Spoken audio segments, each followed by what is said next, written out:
26/11च्या मुंबई दहशतवादी हल्ल्यातील आरोपी तहव्वूर हुसेन राणाचं भारतात प्रत्यार्पण करण्याचा निर्णय अमेरिकेतील न्यायालयानं दिला आहे।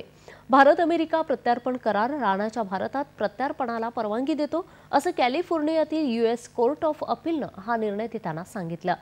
2008च्या मुंबई दहशतवादी हल्ल्यात शेकडो लोकांचा बळी गेला होता।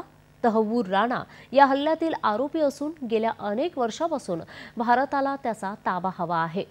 63 वर्षीय राणानं त्याला भारतात पाठवण्यासाठी कोणतीही कार्यवाही करू नये यासाठी दाखल केलेल्या अपीलावर हा निर्णय देण्यात आला आहे।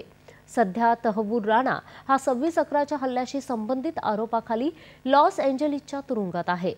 तहव्वूर राणा लष्कर-ए-तैयबाचा दहशतवादी आणि 26/11च्या हल्ल्याचा मुख्य सूत्रधार आरोपी डेव्हिड कोलमन हेडलीशी संबंधित असून त्याच्यावर पाकिस्तानच्या IAIशी संबंध असल्याचाही आरोप आहे।